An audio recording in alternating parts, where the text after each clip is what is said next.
नमस्ते, जयश्रीज garden मराठीमध्ये तुम्हा सर्वांचं खूप मनापासून स्वागत। आणि आज मी तुम्हाला हे कलांचोचं रोप दाखवत आहे आणि खूप सुंदर अशी ही फुलं लागलेली आहेत। तर तुम्ही पाहू शकता याचा कलर किती सुंदर आहे आणि याच्यामध्ये बरेच कलर असतात, वेगवेगळे कलर असतात आणि खूप सुंदर असे हे फुलं उमलतात आणि डिसेंबर नोव्हेंबरच्या काळामध्ये हे फुलं उमलतात आणि खूप दिवस राहतात। अगदी व्यवस्थित ठेवलं त्यांना सावलीमध्ये थोडंसं तर महिने 2 महिने तरी हे फुलं झाडांवरती राहतात आणि याचे विविध प्रकारचे कलरचे फुलं मिळतात आणि याच्यामध्ये डबल फूल, सिंगल फूल, डबल फूल पण असे 2 प्रकारचे फुलं असतात। नर्सरीमध्ये तुम्हाला याच्या अनेक व्हरायटी पाहायला मिळतील, डबल, सिंगल आणि वेगवेगळ्या कलरचे पण मिळतील।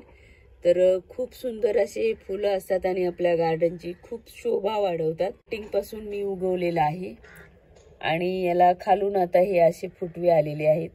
तर हे जरी कट करून तसंच लावलं तरी याला फुलं येतात आणि याला जर थोडंसं खत पाणी व्यवस्थित दिलं तर खूप मोठं झाड होतं।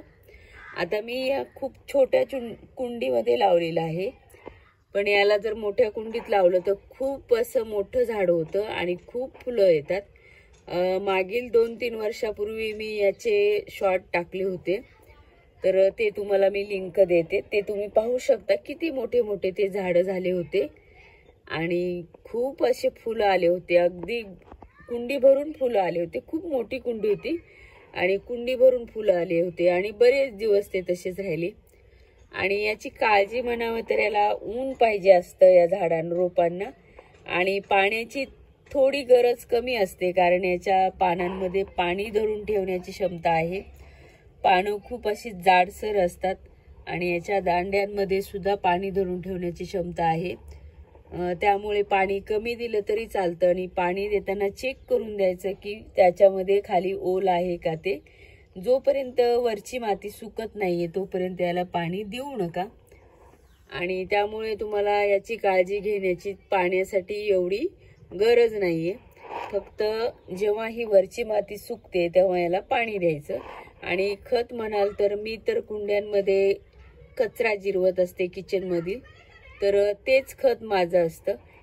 आणि याच्यामध्ये तुम्ही नर्सरीतून कंपोस्ट खत, गांडूळ खत असे खत आणून देऊ शकता आणि याचा खूप छान असा बहर येतो आणि खूप सुंदर कलरचे फुलं आहेत। याला सुगंध नाहीये, बिना सुगंधाची फुलं आहेत, पण याचे कलर आणि झुपक्याने येतात म्हणून त्यांना एक असा आकर्षक लुक येतो आणि गार्डनची खूप शोभा वाढते।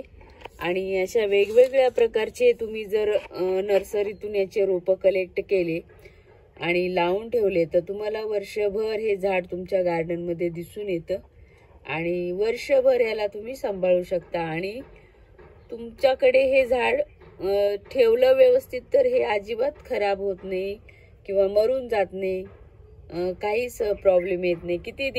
किती वर्ष तुमच्याकडे हे व्यवस्थित राहू शकतं, पण त्याची तेवढी काळजी घेतली तर याला थोडंसं खत पाणी आणि जेव्हा तुम्ही हे रोप दुसऱ्या कुंडीत लावता तेव्हा व्यवस्थित खतं वगैरे दिले तर खूप छान असं हे रोप होतं।